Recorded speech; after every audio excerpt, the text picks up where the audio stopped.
All right, so if I want to do something like 107 divided by 4, typically if we take ourselves back to grade school, we would do 4 on the outside, and then we would do the division symbol. And we put 107 underneath there. Does anyone remember the process, or maybe you reminded yourself, because we did do some of that prerequisite skills practice. Does anyone remember how we start something like this? Athena? So you look at the first number, and you see if the number on the outside can go into that number. So Okay. for 0, and then you look at them together, and it goes into it 2 times. So you put the 2 at the top, and then you write 10 minus a. Okay. Perfect. So I don't think we necessarily need the 0, but we will go over to the next placeholder. So Athena is essentially saying, okay, we look to see if 4 can go divide into 1, which of course I can't divide 4 evenly into 1. And then we look to see how many times 4 can divide into 10 evenly. So the max I could have, the max number of 4s I can have inside of 10 is 2. And then Athena is saying we do 2 times 4, and we write 8 underneath 10. What do I do from here? Do you guys remember how I use that 8 now? Carol? Subtract 10 minus 3. Okay, so we subtract. And it's 2, and then you say that can go into 4. So can 4 go into 2? No, too small. And then you bring the Then we will bring the next number down. How many times does 4 go evenly into 27? 6 would be the max, and then we will do 6 times 4 equals 24, and we will subtract. So we essentially divide, multiply, subtract, repeat, and we're going to get to 3 here.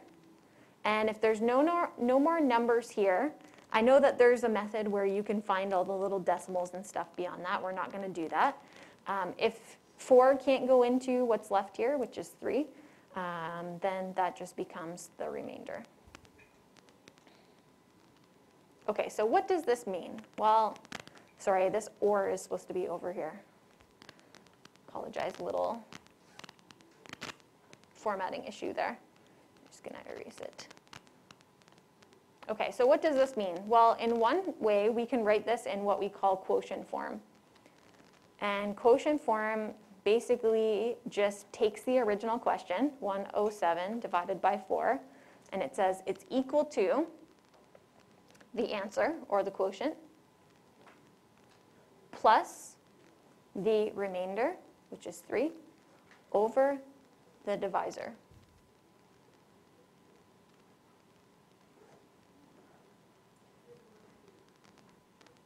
Okay, I'd like us to take our calculators and tell me what 107 divided by 4 is with all the decimals, and how does that connect to what we just figured out here. Where does the 3 over 4 come from in terms of how that's related to 107 divided by 4? Jess? Yeah, so when I divide 107 by 4 on my calculator, I get 26.75. The 0.75 is actually the remainder divided by what I divided initially into 107, which is called the divisor. So did anybody know that back from when they did like division like this? Did you know that the remainder gives you some indication of what the decimal would be? The remainder and the divisor together. So that's what the remainder actually means. We get some sort of like little decimal there. The other way that I can write this, and this is mostly just like a checking form, so we call this like the form to check the answer, is we would write 107 should be equal to 26 times 4, and then we add the remainder onto that. Okay, so that's kind of like the other way that we can state this, just to double check. And then we would go one step further and we would say, does 107, does left side equal right side? And then I can confirm that my answer is correct there. So 26 times 4 plus 3 actually gives me 107, and then I've checked my answer. Okay, a couple little terminology things that I just want to point out in our original question here is this is the quotient when we talk about division. This is the divisor.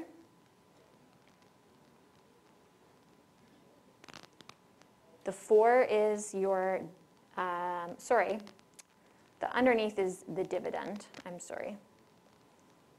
And the 4 is the divisor. And of course, this is the remainder.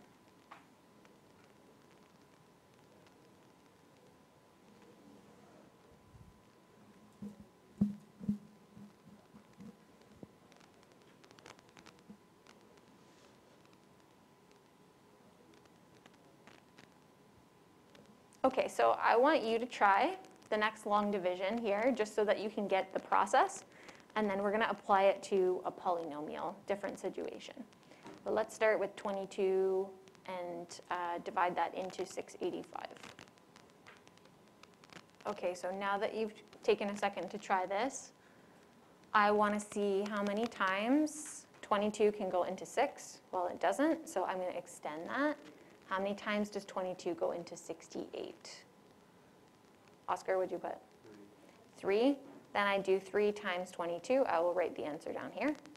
And I subtract. So we will get 2. How many times does 22 go into 2? Well, it doesn't. So Victoria, what did you do? Okay, we bring that 5 down, and then what did you put for how many times 22 can go evenly into 25? Once. Okay, then we will multiply. 1 times 22 is, of course, 22, and then we subtract. So we should get 3. And there are no more numbers on the end here. There is 3 left over, and 22 cannot go evenly into 3, obviously. So that will become my remainder.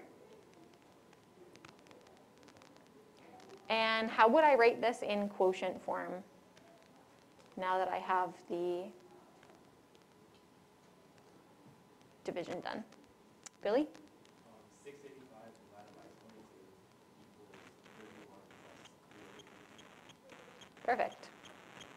And whatever that decimal value is, 3 over 22, that just represents, of course, the decimal that we'll get in addition to 31 when I do that division on my calculator. Okay, if I wanted to do a little check here, I can do 685, so the dividend should be equal to the multiplication of the divisor and the quotient, plus whatever the remainder is. And then we would make sure that that checks out.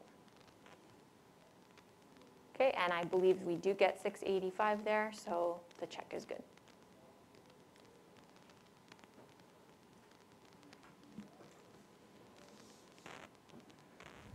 Okay, so let's extend this idea now into polynomials.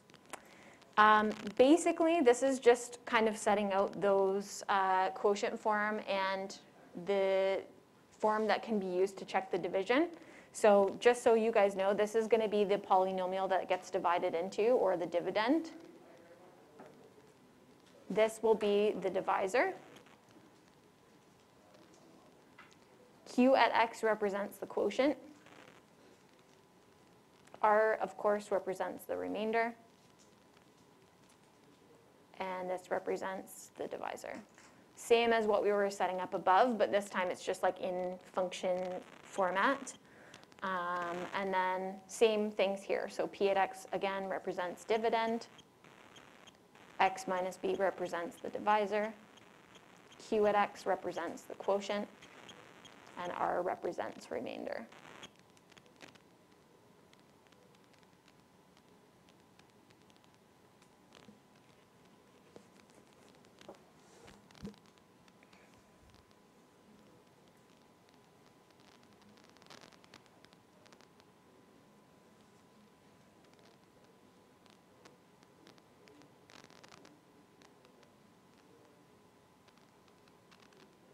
Mathushini.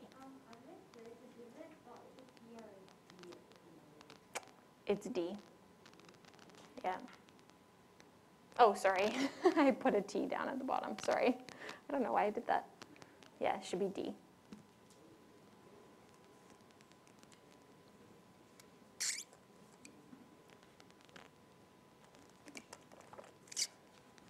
Okay, so let's take a look at an example.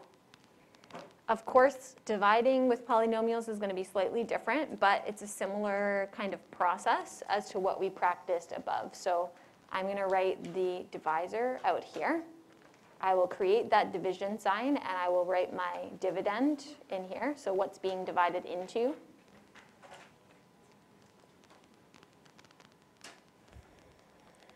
Okay, obviously the difference here is, like, of course we have pluses and minuses, and we have different terms and stuff like that. Whenever I set these up, I always want to make sure both the divisor and the dividend are going in descending order of the x's with their exponents. So I'm making sure I write x and then the constant, and then I'm making sure I write x squared, x, and then the constant in descending order. So if you ever get something that's like jumbled up or whatever, make sure you reorder that. Okay, so the first thing that I want to ask myself is, I will do the division, right? How many times does x go into x squared? Or in other words, what is x squared divided by x? Carol? It is x. It's not 2, right? There are 2 x's inside of x squared, and I'm taking out one of them, so there's 1 x left. Right? So I'm going to write that up here. Write the division answer up there. Then I multiply. Okay, so exactly the process as above. Divide, multiply.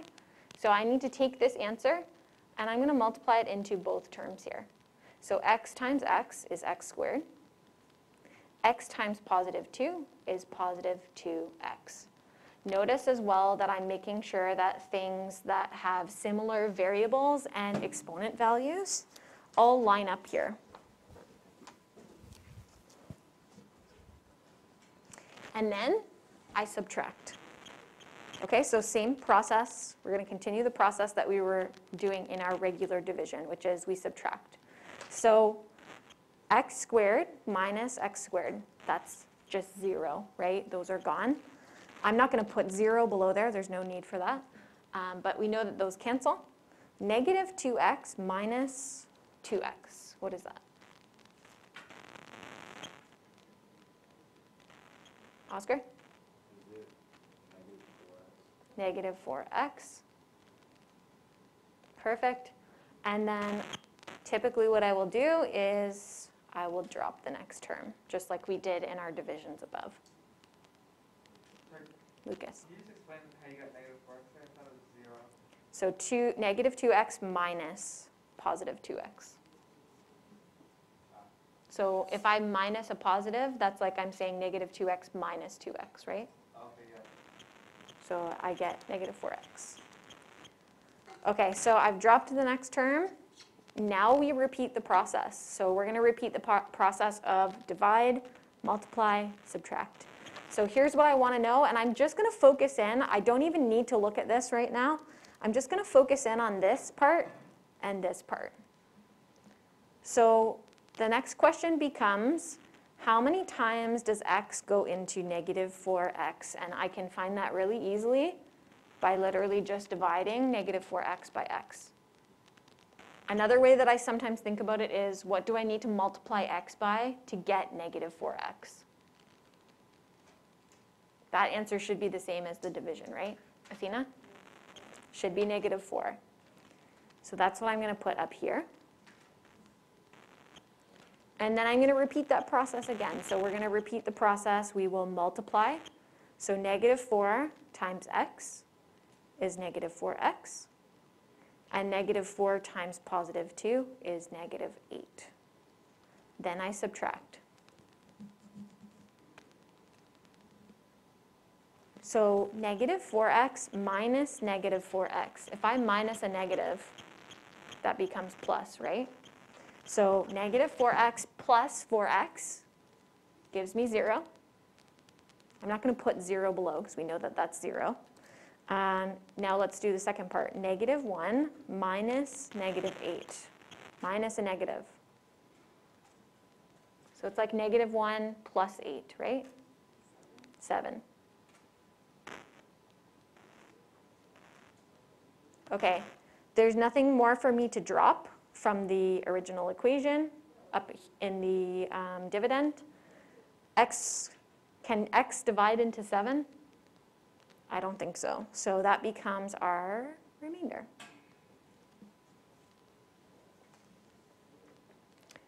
So does somebody want to take a guess at how we would set up quotient form here? It's actually the same as what we did in the regular division with numbers.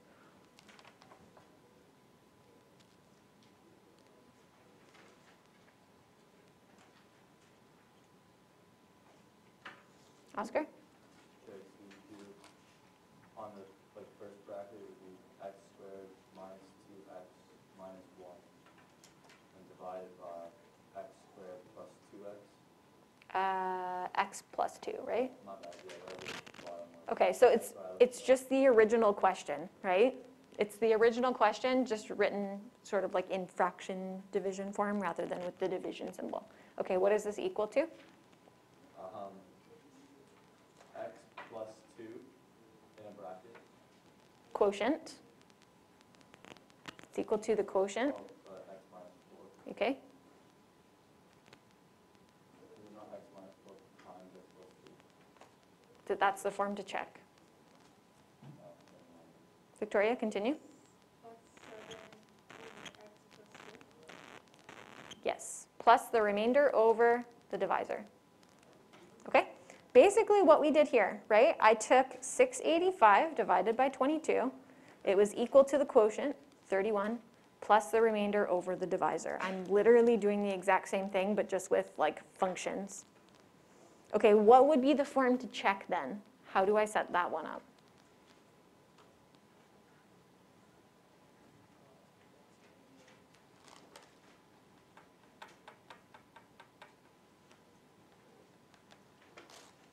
Athena? Okay, is it x squared minus 2x minus 1 equals x minus 4 x plus 2 equals 7? That's right. Great. So then I can actually use this to check my division. I should actually know any polynomial division I do, I should know whether I got the right answer or not. And the way that I do that is I just check by expanding this out. We all know how to FOIL back from grade 10, right? So I'm going to do x times x. That's going to give me x squared. I'm going to do x times 2. That will give me 2x. I will do negative 4 times x. And then I will do negative 4 times positive 2. And then we have that plus 7 on the end. If I've done the division correctly, once I simplify this, I should get back the dividend. Okay, so I get x squared minus 2x minus 1. So I must have done the division right.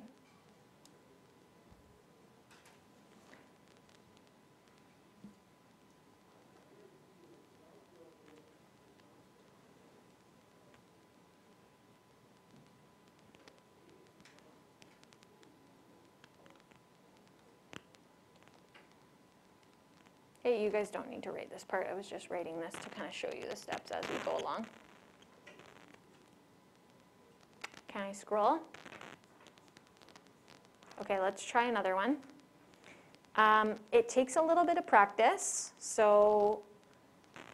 and even you may feel like pretty confident with it once we've done it together, but once you go to do it yourself, it's a little bit different. So I encourage you guys, make sure that you practice this one in particular, this skill.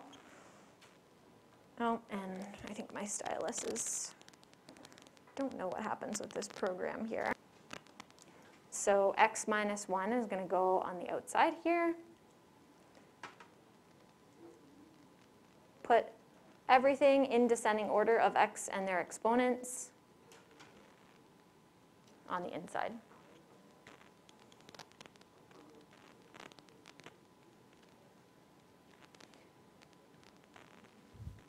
And when you start questions like these, all that really we want to focus on is these two pieces. I actually literally just mostly ignore that negative 1 until I go back in and I do the multiply step. So how many times does x go into 2x cubed? Well, I can find that out by just dividing x into 2x cubed. What do I get? Carol? 2x squared. 2x squared. Put that on top. Okay, so we did divide. Now we go to the multiply step. So you're going to take that and multiply it back in. 2x times x is 2x cubed. If I did that part correctly, the first terms will always end up being the same here, because the goal is that those will cancel each other out when I do the subtraction. If I did not do that properly, and I get a different value here than what I have here, that's a problem, right? You need to look back. Okay, and then you're going to do 2x squared times negative 1. You will get negative 2x squared.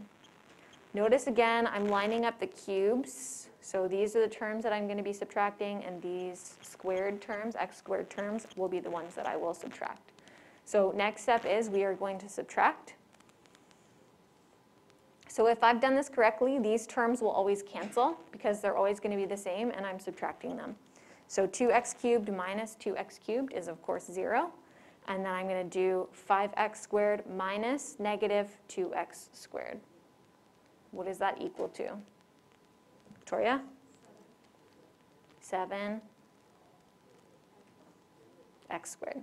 So we keep the variable part, keep the variable and its exponent, subtract the coefficients. Perfect. Okay, let's do the process again. So now I'm just interested in, oh, actually, sorry. We're going to just drop this before we do that process again. Okay, now I just want you to focus on this and this. Just focus on those first terms there. How many times does x go into 7x squared? And if I'm not sure, I'm just going to take 7x squared and divide x. And I'm going to see what I get. So Sophia, what's 7x squared divided by x?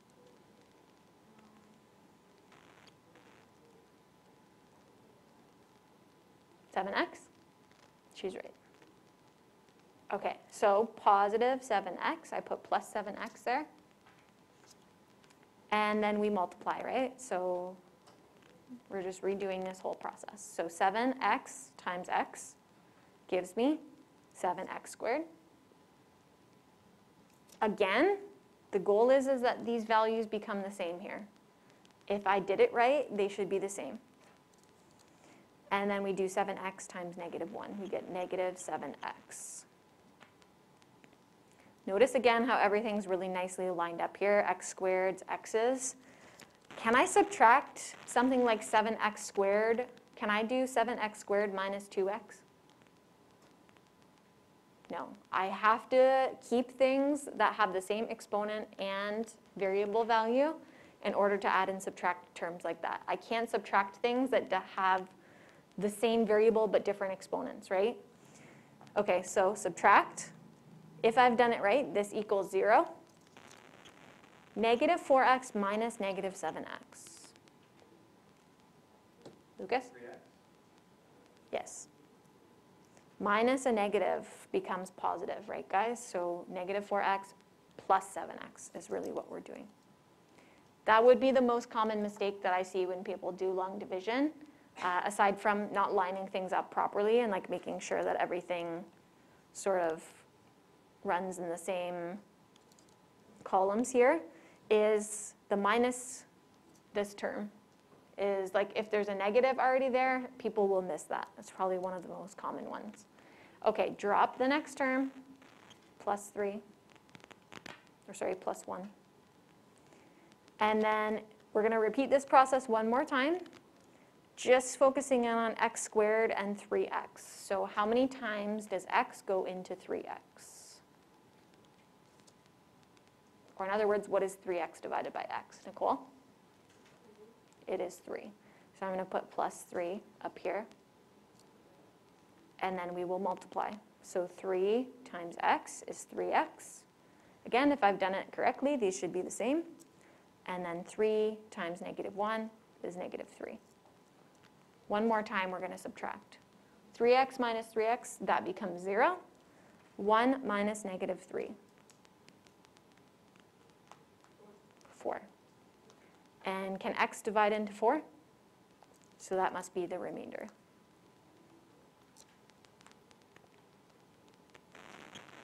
All right, so quotient form.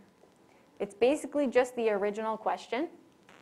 So quotient form, 2x cubed plus 5x squared minus 4x plus 1 over x minus 1 is equal to what? Victoria, you want to set this one up? 2x squared plus 7x is 3, and then plus 4 over x minus 1. Great. Plus the remainder over the divisor.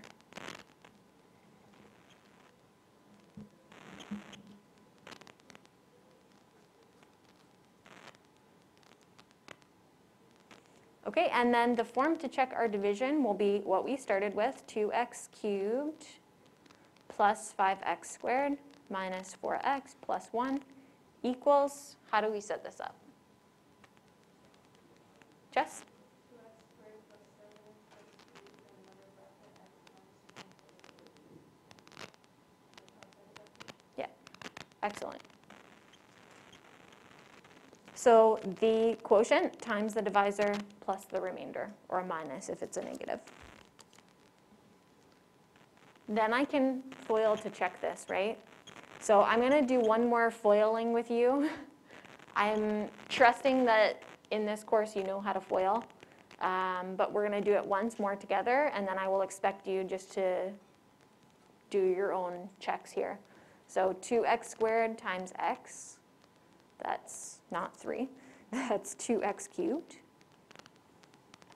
2x squared times negative 1, that's negative 2x squared. So everything in the first bracket must be multiplied by everything in the second bracket, right? 7x times x is 7x squared, not 7x. 7x times negative 1, negative 7x. And then we're going to do the last part here. 3 times x is 3x. And 3 times negative 1 is negative 3. And then we have that plus 4 as well on the end. Okay, simplify this out. We're going to get 2x cubed. Add your x squareds together. We'll get 5x squared. Add your x's. We'll get negative 4x. Add your constants, plus 1. That's what we started with. That means I did my division correctly.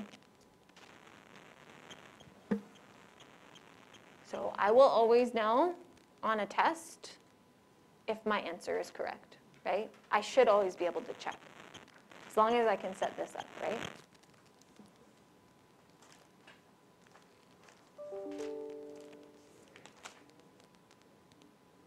Okay. So I want you to take note here. This one's slightly different than the ones that we did above. And it is different because it doesn't go in perfect descending order of x's and their exponents. There is a term that is missing here. And whenever there's a term missing and your divisor is linear, so this is a linear divisor, it's a degree 1 polynomial that we're dividing into another polynomial, right? So if my divisor, this piece here, is linear, I will typically want to put a placeholder for any missing terms. And I'll just put like a 0 placeholder. So what we'll do is 4x cubed plus 0x squared, because there's 0 of them, plus 13x minus 4. And that just helps me with some of those like aligning issues that might arise if I don't have that placeholder in there. Okay, so it's helpful to do that. I'm going to have you guys try this one out. You can chat with your partner as you go through and see what you can figure out for this. Okay, so I'll give you a couple seconds to do that. Okay, so you're just repeating that process. You multiply that 7 by 2x and by 1. We get 14x and 7. And then again, negative 4 minus 7.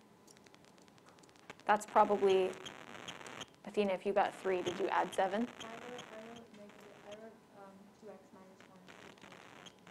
That's 7. Okay, there we go. Hi, Mr. Ford. Hello there. Yeah, Lucas. Yeah. For quotient form, would we include the 0x squared? No, you don't need to. Okay. We just put that in for our division purposes, so no need to put that 2x squared in there. We're going to make this equal to the quotient, 2x squared minus x plus 7. Oh, thank you. I always forget. Sorry. Okay, so original polynomial divided by 2x plus 1 equals quotient. And then the remainder is negative, so I'm just going to say subtract negative 11 over 2x plus 1.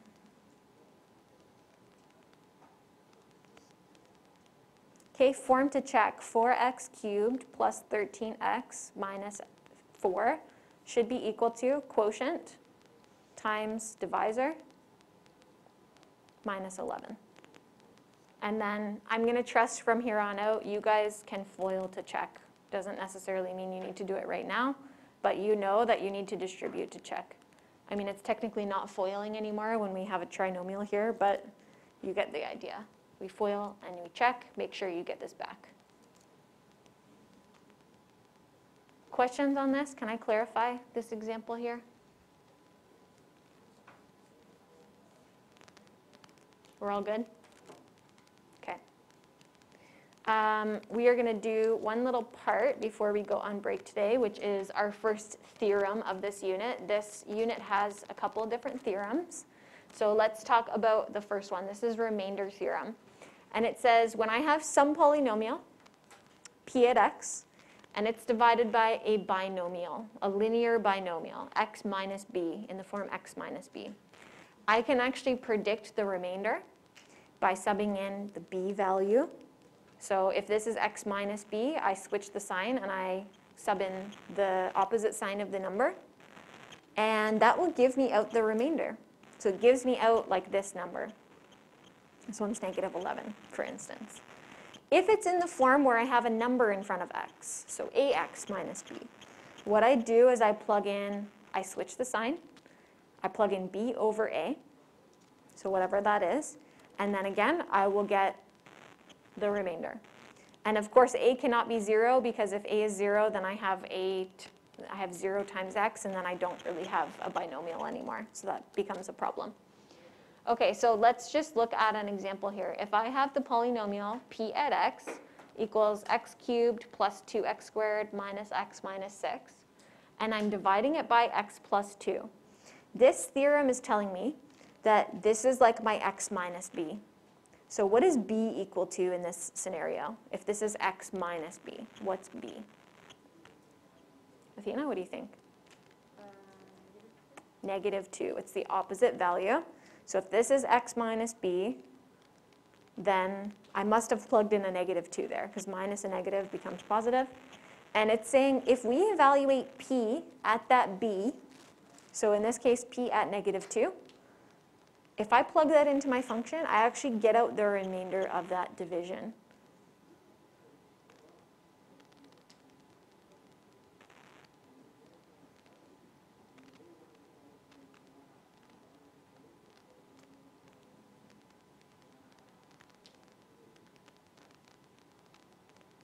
So I'm going to get negative 8. I'll get 4 times 2, so that will give me positive 8, plus 2, minus 6. 8s will cancel. 2 minus 6 is negative 4. This is actually the remainder when the polynomial is divided by x plus 2.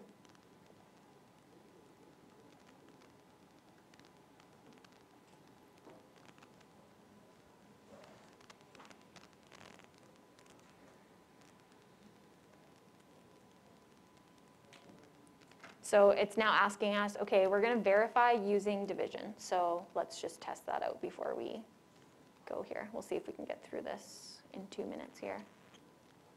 If not, we'll continue when we get back. Okay, so we're going to follow that same process, x into x cubed. So I can figure that out pretty easily just by doing x cubed divided by x. I get x squared. I multiply. So I'll get x cubed plus 2x squared, going a little bit faster this time. Then I subtract. So x cubed minus x cubed is 0. 2x squared minus 2x squared, also 0. So here's what I'm going to do instead. I will drop both of these terms since those were both 0.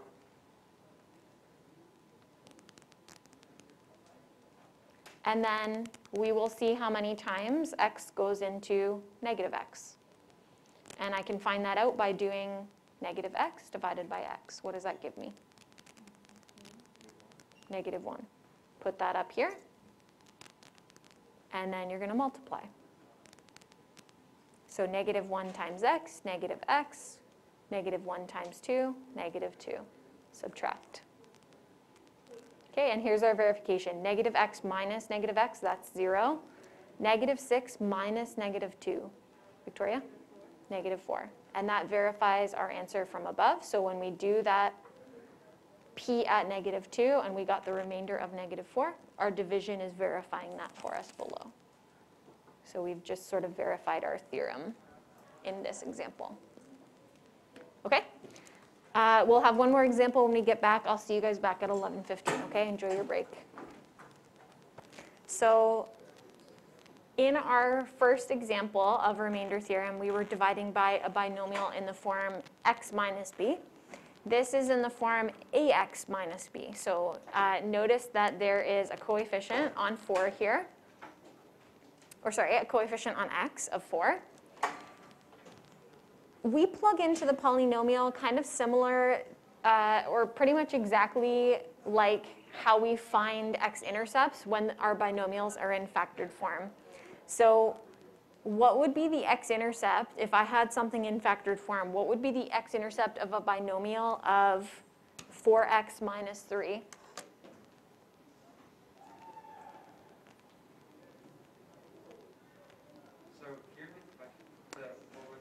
So what would be, if this were in factored form, what would be the x-intercept that we would get from the binomial 4x minus 3? Mathuccini? 3/4. So we switch the sign, and then it's 3 over 4. Okay? And that's what it says in remainder theorem as well. If I have something in the form ax minus b, I will switch the sign, and I will do b over a. So in this case, we have the same format. We're going to plug in the b value of 3 over 4. Do you need me to grab that? Yes, please. Thank you. And that's what we're going to sub into our polynomial, and that will give us the remainder for our polynomial being divided by 4x minus 3. So let's try that here.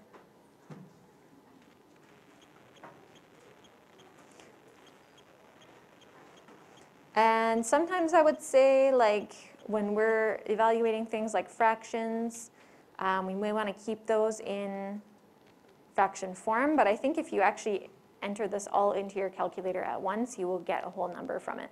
So we'll just go right to the answer here. So I'll give you guys a second to plug that into your calculator, see what you get. We had a couple different answers yesterday when I did this with my other class.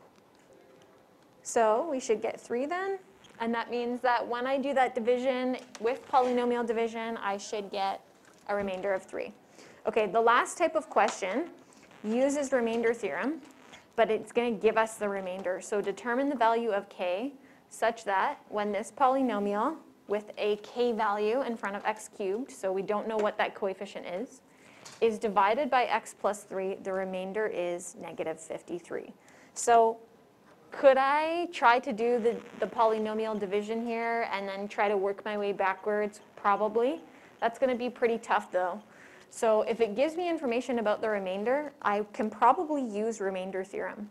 So if we name this, let's say p at x, if my binomial that I'm dividing by is x plus 3, what could I use, or what could I evaluate in the polynomial to help me solve this using a remainder theorem?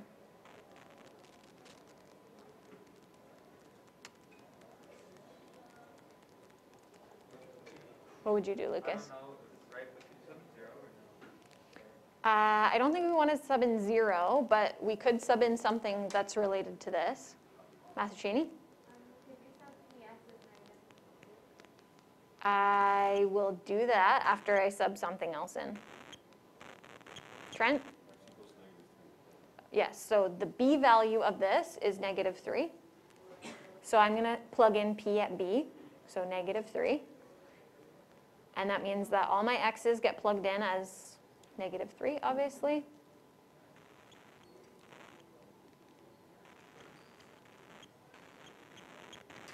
And as Matheshini said, once I have that p at x, I've plugged in -3. I know that the value of this polynomial evaluated at -3 should give me out my remainder. And I know what my remainder is. I know it's -53. So I'm going to plug that in for p at -3. So I know the value of the polynomial will be -53 when I evaluate that. Okay, so let's just simplify here. We're going to get, I think, 81 times 2, so 162. That'll be -27, -15, and -11.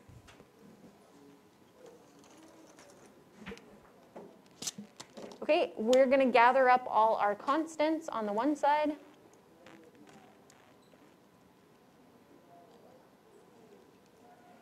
And before I get this wrong, I'm just going to do it on my calculator.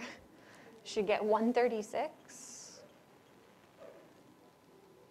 And then we'll bring that 136 over to the other side. So it becomes negative over there. So we should get -189. And then to get k by itself, we're just going to divide out that -27.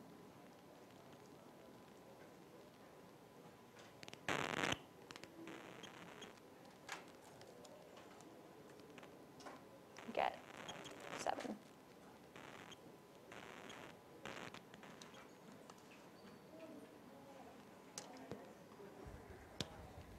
Questions on this one? Oscar?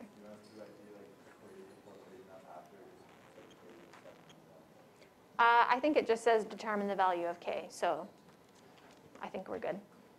Just k equals 7 is fine.